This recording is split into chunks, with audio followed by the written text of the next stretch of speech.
వాక్య భాగంలోకి వెళ్ళే ముందు మరొక ముఖ్యమైన విషయం చెప్పాలి. గత వారం మనం చక్కగా వాక్యాన్ని నేర్చుకున్నాం. మీరైతే అనే మాటను ఉపయోగించుకుని మనం చక్కటి పాఠాన్ని నేర్చుకున్నాం. ఈరోజు రెండవ భాగం, అందులో కొన్ని విషయాలు త్వరగా చెప్పి నేను ముగిస్తాను. దానికంటే ముందుగా మన సీలింగ్ కోసం ప్రతి వారం కూడా నేను జ్ఞాపకం చేస్తున్నాను. ఎందుకంటే దీనికి సరిపడా డబ్బులు ఇంకా రాలేదు కాబట్టి నేను పదే నేను వాటిని మీకు గుర్తు చేస్తూ ఉన్నాను. మరి నల్లమూతు హిజ్కియా గారు ఒక 1000 రూపాయలు మరి ఇచ్చారు పోయిన ఆదివారం. వారికి కృతజ్ఞతలు.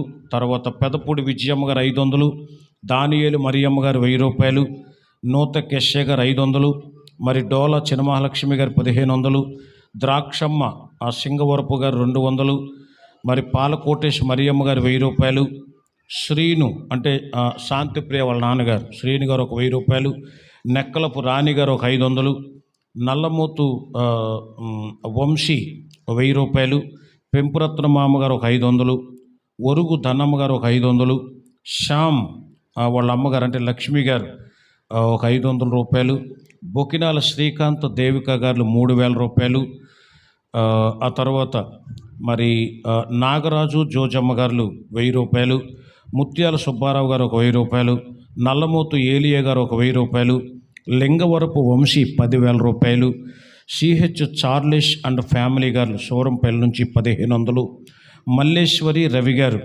1000 రూపాయలు, సన్నీ పులిపాక ఒక 500 రూపాయలు, అలాగే రాము తిరుపతమ్మ గారు 500 రూపాయలు, సురేష్ కళ్యాణి గారు ఒక 1000 రూపాయలు, డోలా ఎలమందయ్య గారు ఏషమ్మ గారు 2000 రూపాయలు, ఆ తర్వాత డోలా రాజేష్ వాళ్ళ పాపను మనం ఇక్కడ పాట పెట్టాం మందిరంలో, దానికి 1300 రూపాయలు వచ్చాయి. వాటిని కూడా మనం ఇందులో ఇన్వాల్వ్ చేస్తున్నాం, దీని కొరకు ఉపయోగిస్తున్నాం. ఆ తర్వాత రవి స్వప్న గారు ఒక 1000 రూపాయలు, ప్రసన్న రమేష్ గారు 2000 రూపాయలు, ముల్లంగి సంతోషం గారు ఒక 500 రూపాయలు, నల్లమూతు వరమ్మ గారు ఒక 1500 రూపాయలు, నల్లమూతు వినయ్ ఒక 500 రూపాయలు. ప్రస్తుతానికి మనకు వచ్చిన డబ్బులు అనమాట అండి ఇవన్నీ మీరు లెక్కేసుకుని ఎంత వచ్చే చూసుకోవాలి. ఆ తర్వాత యవ్వనస్తుల గురించి మాత్రం చెప్తున్నాను, పాపం మళ్ళీ నాకు చనువుగా ఉంటారు కాబట్టి. ఎప్సీది రావాలి, తర్వాత దీపికది కూడా మనకి కంపల్సరీగా రావాలి. ఈ సీలింగ్లో మాత్రం అందరి పార్టిసిపెంట్స్ కంపల్సరీగా ఉండాలి. మన మందిరానికి పెద్ద ధనవంతులు ఎవరు లేరు కదా, మన వెనక పెద్దగా సహాయం చేసేవాళ్ళు ఎవరు లేరు కాబట్టి మనకు ఉన్నంతలో ఒక్కొక్క పనిలో కూడా చిన్న భాగమో పెద్ద భాగమో మనం అందులో కలుపుకుంటూ మనం పని చేసుకుంటున్నాం. అదనమాట. సీలింగ్ చూడగానే ఇదిగో నాది ఒక 10 రూపాయలు ఉంది ఇందులో, ఒక 100 రూపాయలు ఉంది ఇందులో, ఒక 1000 రూపాయలు ఉందని మనం అనుకోవాలి. ఇంకా ఎవరి పేర్లు అయితే రాలేదో వాళ్ళ ఇంటికి రేపు సాయంత్రం నుంచి మేము బయలుదేరుతాం. అంటే ఇంతవరకు ప్రతి వారం చెప్పుకుంటూ వచ్చాం. రాని ఇంకా ఎవరి పేర్లు అయితే ఇందులోకి రాలేదో వాళ్ళ గృహాలను నేను, తర్వాత మాకు అకౌంటెంట్ కార్తీక్ గారు, ఆ తర్వాత ఆయనకు మళ్ళీ ఆయనకు కూడా ఒక అసిస్టెంట్ ఉంటాడండి, మన అరుణ్ తేజ, మళ్ళీ ఆయనకు ఒక అసిస్టెంట్ ఉంటారండి.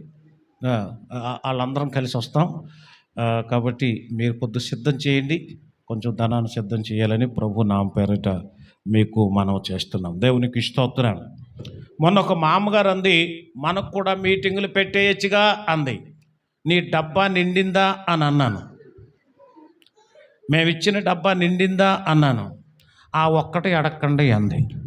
అప్పుడు మీరు కూడా ఈ ఒక్కటి అడగకూడదు కదా అని అన్నాను. దేవునికి స్తోత్రం.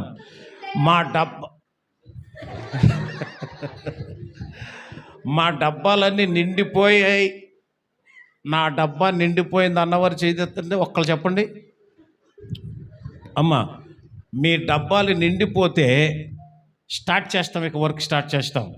అది మనం పెడితే, మీటింగ్ పెడితే చక్కగా ప్లాన్ చేసుకుంటాం, మంచిగా చేస్తాం. నా బాధ ఏంటంటే మీటింగ్ పెట్టాలంటే కనీసం 1,50,000, 2 లక్షల దాకా అయిపోతుంది కదా.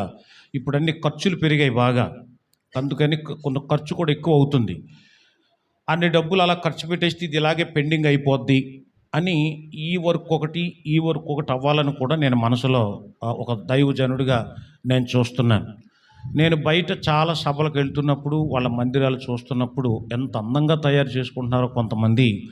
ఆ మందిరాలను చూసినప్పుడు ప్రభువా మాకు కూడా ఇలాంటి మందిరం కావాలి, ఇంత అందంగా తయారవ్వాలి, లోపలికి వెళ్తే చాలు అసలు ఎంత హాయిగా ఉందో ఆనందంగా ఉందో అని అనాలి అని నేను కోరుకుంటున్నాను. కాబట్టి మన మందిరానికి అలాగున ఉన్న ప్రతి చిన్న పని పెద్ద పని అవటానికి మరి మీరందరూ కూడా ముఖ్యంగా సహకరించాలి. మన సంఘం వాళ్ళే మొదటిగా మన ఇల్లు కాబట్టి, ఇది మన ఆత్మీయమైన ఇల్లు కాబట్టి మనమే దీంట్లో ముందుగా మరి సహకరించాలని ప్రభు నామం పేరిట మీకు మనవి చేస్తున్నాను. ఎవరైనా అందుకు మీరు సహాయం చేయాలనుకున్న వాళ్ళు మీరు త్వరగా తీసుకొచ్చి ఇవ్వాలి. లేదంటే మేము ఇంటికి వచ్చినప్పుడైనా మీరు ఇవ్వాలి. త్వరగా వీలైనంత త్వరగా చేస్తే ఆ పని కూడా సులభంగా అవుతుందని, దీనికి సహాయం చేసేవాళ్ళు తప్పకుండా చేయండి. ఎందుకంటే మందిరం పని కాబట్టి అందరూ చక్కగా సహాయం చేసి మరి ఆదుకోవాలని ప్రభు నామం పేరిట మనవి చేస్తున్నాను. మంచిది. మరి మల్లేశ్వరి గారు కూడా ఆసుపత్రిలో ఉన్నారు. మొన్న ఫోన్ చేశారు. రాజా వాళ్ళ అమ్మగారు అప్పుడప్పుడు చేయి లాగుతుందని చెప్పేది. అప్పుడప్పుడును లోపల నరం ఏదో ఎక్స్రే తీసి అదంతా చేస్తే నరం దేనికో రాసుకుంటుంది అని చెప్పి ఈ మెడకి చేతికి కూడా కట్టేశారు. కొద్ది రోజులు కదలకూడదు అని చెప్పి ఈఎస్ఐ ఆసుపత్రిలో ఉన్నట్టుంది. వచ్చేసిందా? అక్కడే ఉందా నాన్న? అక్కడే ఉంది కదా. ఆసుపత్రిలో ఉన్నారు. ఆ తల్లి కొరకు కూడా మనం ప్రార్థన చేయాలి. తర్వాత మరి లల్లి తల్లికి కోసం మనం ఎప్పటి నుంచో ప్రార్థన చేస్తున్నాం.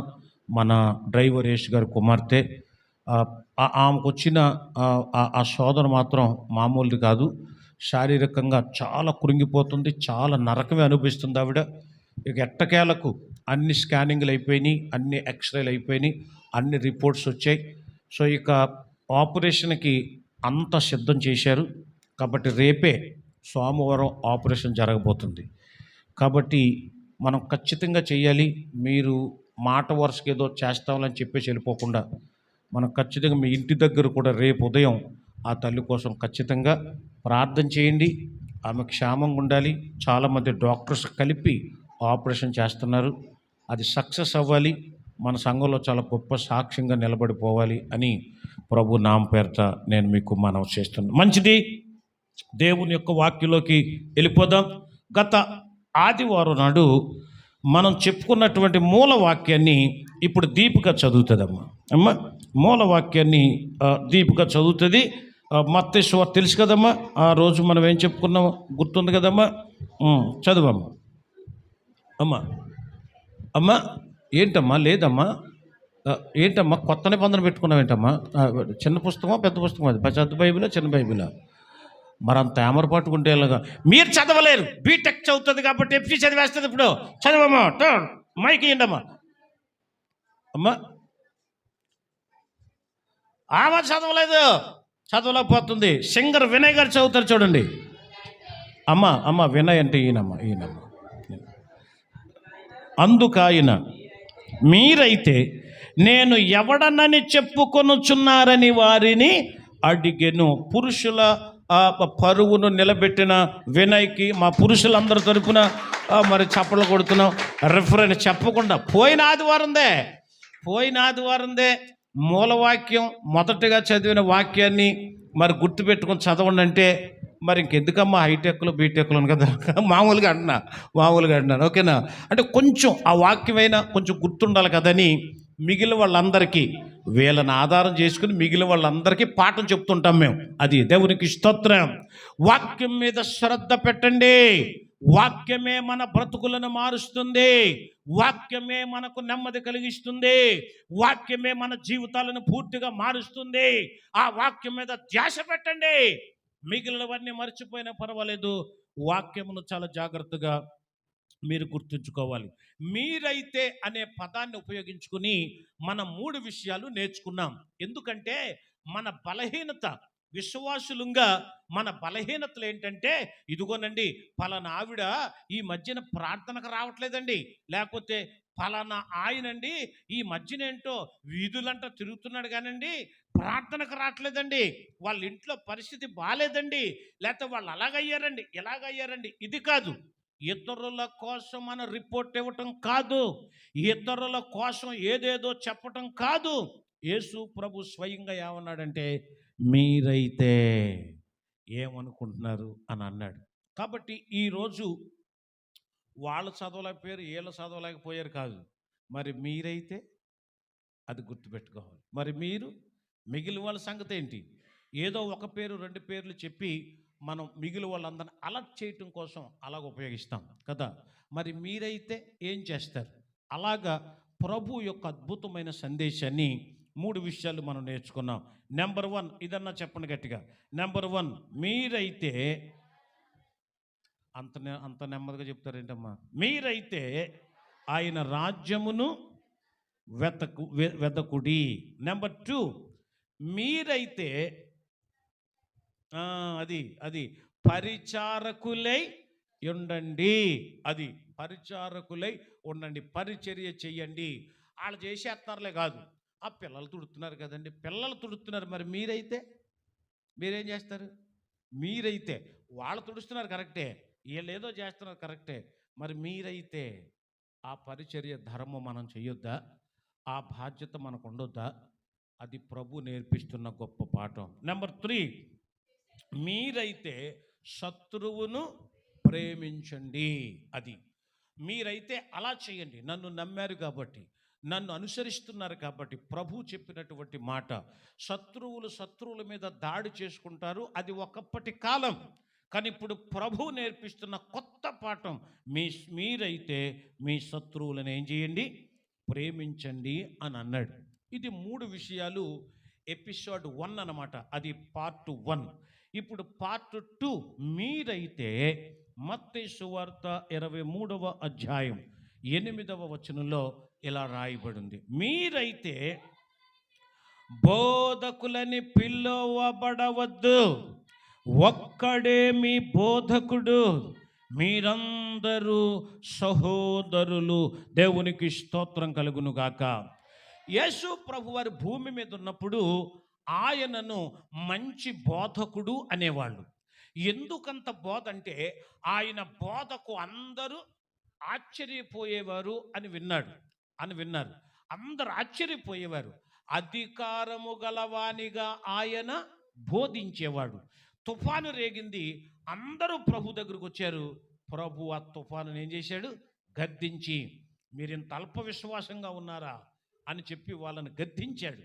అప్పుడు అక్కడ ఉన్న వారందరూ కూడా అనుకున్నారు, ఈయన బోధ ఏంటో చాలా చిత్రంగా ఉంది, అధికారము కలిగిన వాడిలాగా బోధిస్తున్నాడని అన్నారు. మేము కూడా ఆయనలాగే బోధించేస్తాం, మేము కూడా ఆయనలాగే చెప్పేస్తాం, మేము కూడా బోధకులమే అని సద్దూకయ్యులు పరిసయ్యులు చాలామంది వాటిని ఉపయోగించుకుని చెబుతూ ఉండేవారు. అందుకని ప్రభువు ఏమన్నాడంటే, మీరైతే మాత్రం బోధకులుగా పిలవబడకండి. ఎందుకు పిలవబడకండి అని అన్నాడు అంటే, వాళ్ళు జీలకర్రలోను, పుదీనాలోను, సోంపులోను కూడా దశమ భాగం తీసేవారట యూదులు. చాలా నిష్ట వాళ్ళకి. మనం ఉపయోగించే బియ్యం కానీ, చింతపండు కానీ, ప్రతి చిన్న దాంట్లో కూడా దశమ భాగం తీసేవారట. కానీ దేవుడికి మాత్రం వాళ్ళు లోబడేవారు కాదట. బోధించేవారు, పైకి బోధించారు. మీరు అలా ఉండండి, మీరు ఎలా ఉండండి, మీరు ఎలా చేయండి, అలా చేయండి అని అనటమే తప్ప, వాళ్ళ వేలితోనైనను వాటిని కదపలేరు, చెయ్యలేరు అని మత్తయి సువార్తలోనే చాలా విషయాలు అక్కడ రాయబడ్డాయి. అంటే చెప్పటం సులువు, కానీ చేయటం చాలా కష్టం. అందుకని మనం ఏం చేయాలి అంటే, బోధకులుగా మనము పిలువబడకూడదు. సంపూర్ణ బోధకుడు భూమి మీద ఎవరు లేరు, మన బోధకుడు ఒక్కడే. ఆయనే మన ప్రభువైన యేసు. ఆయన బోధలు ఈనాడు ప్రపంచానికి కూడా చాలా మంచిని నేర్పించాయి. క్రైస్తవేతరులు కూడా ప్రభువును గురించి చాలా మంచి సాక్ష్యం చెబుతారు. ఆయనలో ఏ దోషములు, ఆయన బోధలు ఆచరింపదగినవి అంటారు. ఒక మనిషి క్యారెక్టర్ గురించి నేర్చుకోవాలి అంటే, ఒక మంచి జీవితాన్ని జీవించాలంటే ప్రభు యొక్క బోధలే వినాలి అని. ఆయన బోధలు అనేక మందిని చాలా చక్కగా మార్చగలిగాయి. దేవునికి స్తోత్రం. ఒక సమరయ స్త్రీతో ప్రభు మాట్లాడి ఒక్కతే ఉంది, మెట్ట మధ్యాహ్నం పూట ఎండవేళల్లో యాకోబు బావు దగ్గరకు వచ్చింది. ఆ ఊరి పేరు సుకారు అనే ఊరని కూడా రాశారు. ఆ ఊరు వచ్చింది. అక్కడ ఒక్కరితే వచ్చింది. ఎందుకంటే ఊరంతా ఆమెను వెలివేశారు కాబట్టి ప్రభు ఆమెతో మాట్లాడాడు. ఆయన బోధకు ఆ తల్లి ఆశ్చర్యపోయింది. వెంటనే ఇతడు ప్రవక్త, నన్ను ఉద్ధరించడానికి వచ్చిన, రక్షించడానికి వచ్చిన మెస్సయ్య ఈయనే అని గుర్తించి తన పాపపు కొండను వదిలేసి ఏదైతే ప్రభు తనతో చెప్పాడో ఆ విషయాన్ని బయటకు వెళ్ళి ఊరి వారందరికీ చెప్పింది ఆ తల్లి. అప్పుడు ఊరి వారందరూ వచ్చి ఆమె మాట విని ప్రభువును చూసి ఆయన బోధ విని, అమ్మ నువ్వు చెప్పావు, మేము విన్నాము, కానీ నువ్వు చెప్పేదానికంటే ఇప్పుడు కల్లారా మేము చూసి నిజమని నమ్ముతున్నామని వాళ్ళందరూ ప్రభువు నమ్మారు. కాబట్టి ఆ తల్లి ఎక్కడ కూడా బోధకురాలు అని ఎక్కడ పిలవబడలా. దేవునికి స్తోత్రం చెప్పండి. అంటే దీని అర్థం ఏంటంటే ప్రభువును గూర్చి చెప్పడం ఒక మైక్ పట్టుకునో వేదిక మీద ఉండో చెప్పటమే బోధ అని అనుకుంటాం మనం. కాదు కాదు, ఇదొక్కటే బోధ కాదు, ఇదొక్కటే బోధ కాదు. నువ్వెక్కడైతే పని చేస్తావో, ఎక్కడైతే ప్రయాణం చేస్తావో, ఎక్కడైతే నీకు అవకాశం ఉంటుందో అక్కడ ప్రభువును గూర్చి నువ్వు సాక్ష్యము చెప్పాలి. అది అసలైన బోధ అంటే. దేవుని నామానికి మహిమ కలుగునుగాక. హల్లెలూయా. డిఎల్ మూడీ గారి గురించి చాలాసార్లు నేను చెప్పాను. ఆయన ట్రైన్లో ప్రయాణం చేస్తూ ఉండగా ఒక ముగ్గురు జూదం ఆడుకోవడానికి రెడీ అయ్యారట. రైల్వే ఏమంటారు దాన్ని, బోగిలో వాళ్ళకి ఇచ్చిన సీటులో ముగ్గురు ఉన్నారు. ఇంకొక చెయ్యి ఉంటే బాగుంటుంది, నలుగురు అయితే బాగుంటుంది అంటగా జూదం. అవునా? నలుగురు అయితే బాగుంటుంది, ఇద్దరైతే బాగుంటుందా? ఏమో ముగ్గురు అయితే బాగోదా? ఆయన పుస్తకంలో రాశారు. ఆ ముగ్గురు అన్నారట, ఏమయ్యా ఒక చెయ్యి వేయచ్చు కదా, మాతో పాటు చెయ్యి కలపొచ్చు కదా అని అన్నారట. వెంటనే తన చేతులు చూసుకున్నాడట. అదేంటి చేతులు చూస్తావు ఏంటంటే, ఈ చేతులు నాయి కదండి, నా అయితే వేసేవాడినే, ఈ చేతులు ఒక ఆయన కొనేసుకున్నాడు అన్నాడట. చేతులు కొనేసుకోవటం ఏంటి?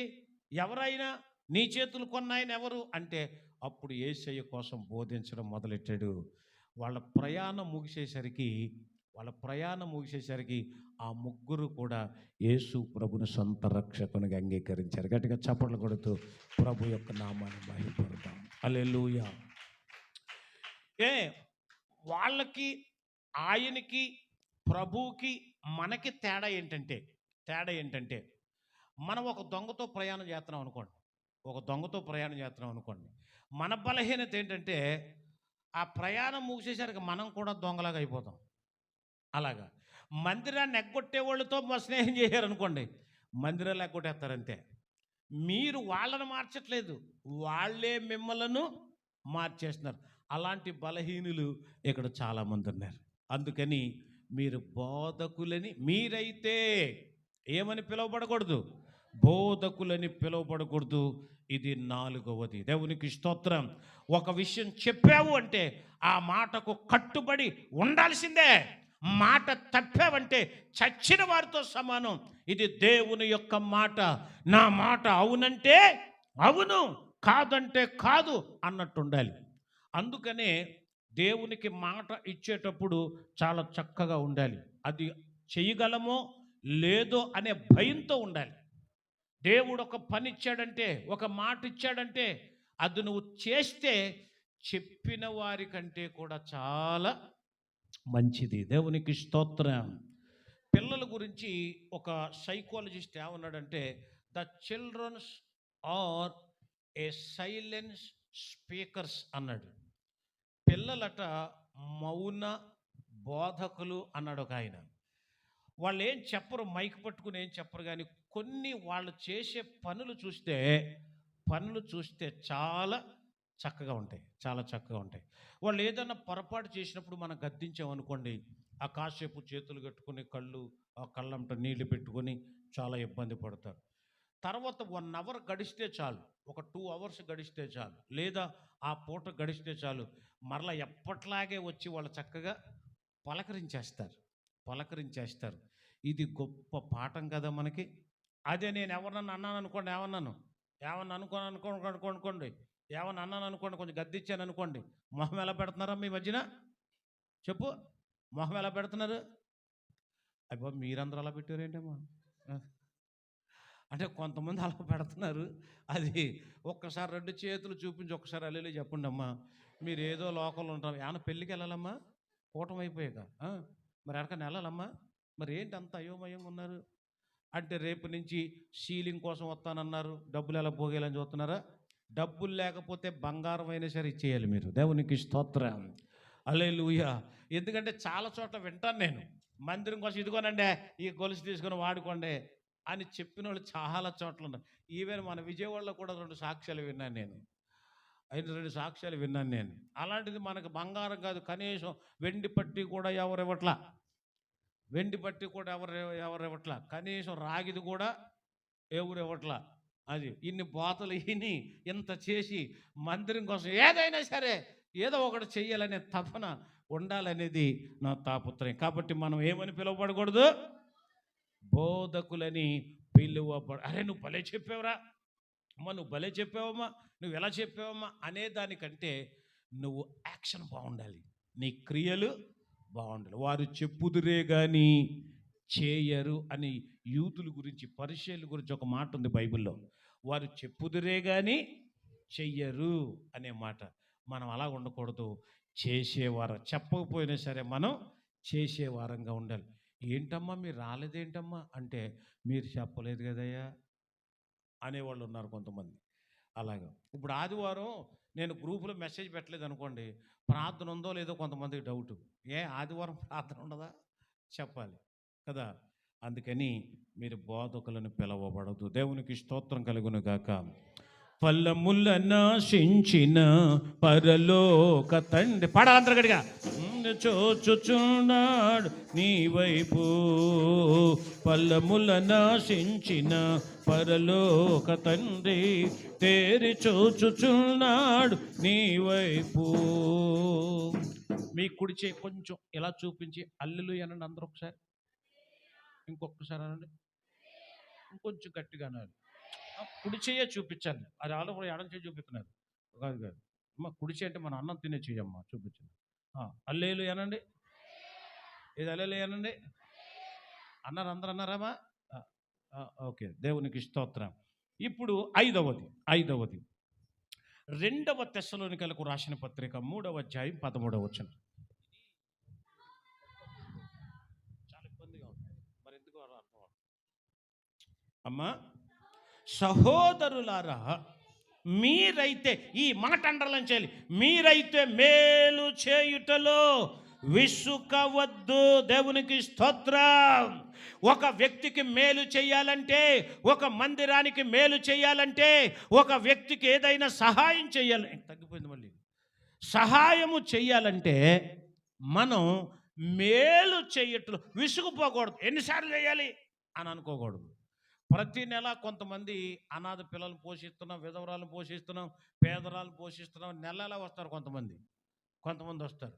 ఒక్కొక్కసారి మధ్యాహ్నం పూట బాగా నిద్రలో ఉన్నప్పుడు వచ్చి డబేల్ ఎవరైడు సంగతి చెబుతూ ఉన్న తలుపు డబాలమని తీసరికి ప్రైజ్ లాటండి అనేసరికి ఒక పక్క నిద్ర డిస్టర్బ్ చేశారనే బాధ, మరొక పక్క మేలు చేయుటలో మీరు విసుగుపోవద్దు.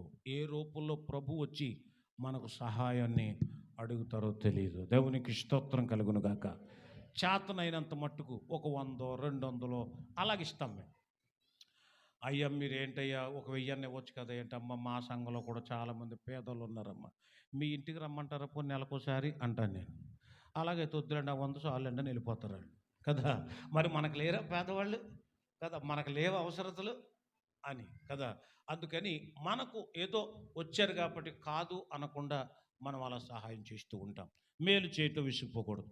గలతీయులకు రాసిన పత్రిక 6వ అధ్యాయం 9వ వచనంలో, మనము మేలు చేయుట యందు విసుకక యుందుము, మనము అలయక మేలు చేసితిమేని తగిన కాలమందు పంట కోతుము. దేవునికి గట్టిగా స్తోత్రం చెబుదాం. తగిన కాలమందు పంట కొయ్యాలి అంటే ఇప్పుడు నువ్వు వేసే విత్తనాలు బాగుండాలి. దీన్ని విత్తే సమయం అంటాం. ఏంటి విత్తటం? దేవుని కొరకు మనం విత్తితే, దేవుని కొరకు మనం ఇస్తే తగిన సమయంలో దేవుడు వడ్డీతో సహా మనకు అనుగ్రహిస్తాడు. ఇది నమ్మాలి, గట్టిగా ఇది నమ్మాలి. ఇది నమ్మితే దశమ భాగం తీయటంలో కానీ ప్రథమ ఫలాలు ఇయటంలో కానీ ఎవరు వెనకాడరు. ఎవరు చెప్పక్కర్లేదు.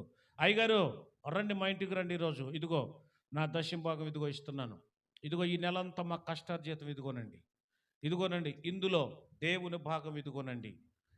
ఆ రుచి చూస్తే ఇక వదిలిపెట్టాం. దేవుని గట్టిగా స్తోత్రం చెబుదాం. హల్లెలూయా. మా ఇంట్లో ఒక పాప అడిగింది, మన సండే స్కూల్ పాప అడిగింది, అమ్మ దశమ భాగం డబ్బా ఏంటమ్మా అంది. అమ్మ మరి మాకు ఎవరన్నా సహాయం చేస్తే మరి అందులో మేము కూడా దశమ భాగం ఇవ్వాలి కదమ్మా, అదంతా ఒక డబ్బాలో వేస్తున్నామమ్మా అని అడిగాము అని చెప్పాము. తర్వాత ఆమంది, మరి పొదుపు అని పెట్టారు ఏంటమ్మా అంటే, అప్పుడప్పుడు పొదుపు కూడా ₹1 అందులో వేస్తూ ఉంటాం మేము ఊరికే, అంటే డ్వాక్రాలోనే ఏంటి పొదుపు, మన ఇంట్లో కూడా కొద్ది గొప్ప ఉండాలి కదా అని అలాగేస్తాం. అది అయిపోయిన తర్వాత అమ్మగారు అంది, మరి మీ ఇంట్లో ఇలాంటి డబ్బాలు ఉన్నాయా అంది. ఇక ఆమెకు వాయిస్ లేదు, ఇక ఆమెకి ఏం చెప్పాలో అర్థం కాలేదు. పచ్చడి డబ్బాలు ఉన్నాయి కానీ అమ్మ ఇలాంటి డబ్బా లేదమ్మా అంది. పోపు డబ్బాలు ఉన్నాయి కానమ్మా ఎలాంటి డబ్బాలు లేవమ్మా. మరి అలాంటి డబ్బాలు లేనప్పుడు మన బియ్యం డబ్బాలు దేవుడు ఎందుకు నింపాలి? మన డబ్బుల డబ్బాలు దేవుడు ఎందుకు నింపాలి? మనము చెల్లించే దశభాగం చెల్లించినప్పుడు, ఇతరులకు మేలు చేయలేనప్పుడు దేవుడు మనకెందుకు చేయాలి? ఇలాంటి విషయాన్ని మనం జాగ్రత్తగా ఆలోచన చేయాలి. దేవునికి స్తోత్రం. నేను ధైర్యంగా చెప్తాను, ఈరోజు పబ్లిక్గా చెప్తాను, ఎక్కడైనా చెప్పగలను. మేము అది నేర్చుకున్న తర్వాత, మేము అలా పర్ఫెక్ట్గా అలా చేయటం తర్వాత దేవుడు మాకెంతో అలా మేలు చేస్తూనే ఉన్నాడు. ఇప్పటికీ అలాగున కొనసాగుతున్నామంటే దేవుడికి ఇచ్చే విషయంలో మేము జాగు చెయ్యం. దేవునికి గట్టిగా స్తోత్రం చెప్తాను. ఆ తర్వాత యాకోబు పత్రిక 4వ అధ్యాయం 17వ వచనంలో ఇలా వ్రాయబడి ఉంది, కాబట్టి మేలైనది చేయనెరిగియు అలాగు చేయని వానికి పాపము కలుగును. ఈ మాట అందరూ చదివితే ఇంకా బాగుంటుందేమో. యాకోబు పత్రిక 4వ అధ్యాయం 17వ వచనం, కాబట్టి చేయనెరిగియు అలాగున చేయని వానికి పాపము కలుగును. ఇది మేలు అని నీకు తెలుసు, ఇలా చేస్తే మంచి జరుగుద్ది అని నీకు తెలుసు, ఇది మంచిదని తెలుసు నీకు. అలా మేలైనది చెయ్యాలని ఎరిగియుండి నువ్వు చెయ్యకపోతే అదేమవుతుందట? పాపం అవుతుంది. అలాంటి పాపాన్ని ఎంతో మూటగట్టేసుకుని మనం ఉంటున్నాం. కాబట్టి ఈరోజు ఈ పాఠాన్ని విన్న తర్వాత ఇక నుంచి మనం మొదలు పెడదాం. దేవునికి స్తోత్రం. సపల డబ్బాలు నింపండి, ముందు నింపేసి నాకు తెలియజేయండి. ఆ తర్వాత దశమ భాగం కూడా ప్రతి నెల చక్కగా అనుకుంటాను నేను అప్పుడప్పుడు అలాంటి మార్పు రావాలి అని. ఇదిగో మా దశమ భాగం ఇదిగో ఒక కవర్లో పెట్టివ్వటం కానీ, ఇదిగో అయ్యా రండి మా దశమ భాగం తీసుకెళ్తే కానీ రండి, ప్రార్థన చేద్దాను కానీ రండి అని. అలాగున మన ప్రతి రాబడిలో కూడా ఇదే దేవుడు మనకు చేసే గొప్ప మేలు. అలా చేసినప్పుడు తగిన కాలం ముందు మనం ఏం చేస్తామంట? పంటను కోస్తాము. దేవునికి స్తోత్రం. ఇప్పుడు ఇక 6వది చదివి నేను వెంటనే ముగిస్తాను, దయచేసి చూడండి. ఇర్మియా గ్రంథం 34వ అధ్యాయం 15వ వచనంలో ఒక మాట ఉంది. ఎప్సి కన్నా అవకాశం ఇవ్వండమ్మా, పాపం తీయలేకపోతుంది. ఒకసారి అవకాశం ఇవ్వండమ్మా. చదువు తల్లి, ఎప్సి చదవాలి. ఇర్మియా గ్రంథం 34వ అధ్యాయం 15వ వచనం చదవాలి. చదువు. మీరైతే ఇప్పుడు మనసు మార్చుకుని ఒక్కొక్కడు తన పొరుగు వానికి విడుదల చాటింతుమని చెప్పి నా పేరు పెట్టబడిన ఈ మందిరమందు నా సన్నిధిని నిబంధన చేసితిరి, నా దృష్టికి యుక్తమైనది చేసితిరి. దేవునికి స్తోత్రం. అంటే ఇక్కడ దేవుని దృష్టికి యుక్తమైనది ఏంటంటే మనస్సు మార్చుకోవటం. దేవుని సన్నిధిలో ఇక నుండి నేను ఇలా చేస్తాను అని చెప్పటం. అదే మాట అక్కడ రాశారు. మీరైతే ఇప్పుడు మనస్సు మార్చుకొని ఇలా చేశారు కాబట్టి ఇది నా దృష్టికి ఎలాంటిది? యుక్తమైనది. కాబట్టి మనమైతే అంటే మీరైతే మనసు మార్చుకోవాలి. ఏం మార్చుకోవాలి? కాగితాలు కాదు, పుస్తకాలు కాదు. ఏం మార్చుకోవాలి? మనసు మార్చుకోవాలి. ఈ 3 విషయాలు చెప్పండి వరుసగా. మీరైతే బోధకులని పిలువబడొద్దు. నెంబర్ 2, మీరైతే మేలు చేయుట విసుగుపోవద్దు. 3వది, మీరైతే మనసు మార్చుకొని ఉన్నారు. ఎవరైతే అలా మనసు మార్చుకొని దేవుని సన్నిధిలో ఇలా ఎదగాలి అనే తాపత్రయం కలిగి ఉంటారో వాళ్ళందరినీ దేవుడు దీవించునుగాక. అందరూ లేచి నిలబడండి, ప్రార్థన చేస్తాను. అందరూ లేచి నిలబడండి. మేలు చేయట్లో విసుగుపోవడం. గత ఆదివారం ఈ ఆదివారం 6 విషయాలు మనం నేర్చుకున్నాం. మీరైతే ఒక అద్భుతమైన పాఠాన్ని మనం నేర్చుకున్నాం. నిలబడాలి, అందరూ నిలబడాలి. మీరైతే అనే పదంలో మనం నేర్చుకున్నాం. 1, మీరైతే ఆయన రాజ్యమును వెతకుడి. 2, మీరైతే పరిచారకుని వలె ఉండవలెను. 3, మీరైతే శత్రువులను ప్రేమించుడి. 4, మీరైతే బోధకులని పిలువబడవద్దు. 5, మీరైతే మేలు చేయుటలో విసుకవద్దు. 6, మీరైతే మనసు మార్చుకొని ఉన్నారు. ఇలాగున మనసు మార్చుకొని ఇక నుండి ప్రభువా నువ్వు చెప్పిన మాటలకు, నీ మందిరమునకు, నీ సన్నిధికి అనుకూలంగా నేను జీవిస్తాను, అనుకూలంగా ఉంటాను, చక్కగా ఉంటాను అనే ఒక కమిట్మెంటు దేవుడి సన్నిధిలో చేసి దేవుని నామమునకు మహిమపరుద్దాం. అందరూ చేతులెత్తి దేవునికి స్తోత్రం చెల్లించండి. ప్రభువా మాలో ఈ మార్పు కలిగించండి. అందరూ కూడా ప్రార్థన చేయండి. ఒక్క నిమిషం. అమ్మా అందరూ కూడా ప్రార్థన చేయాలి. కూర్చోవాలకు ఒకసారి కూర్చోవడం కాదు, నిలబడాలి. అంటే అటు ఇటు తిరిగే వాళ్ళు తిరగొద్దని చెప్పడం కోసం అలాగన్నాను. ప్రభువా ఈ మార్పు కలిగించండి, మీరైతే ఒక అద్భుతమైన పాఠాన్ని మేము నేర్చుకున్నాం. ఈ నేర్చుకున్న దాని విషయంలో మేము అలాగున పాటించుటకు మీరే మాకు సహాయం చేసి మహిమను పొందమని ఇప్పుడు కానుకలు పట్టబోతున్నాం. ప్రతి కానుకను ప్రభు 30 దంతులు, 60 దంతులు, 100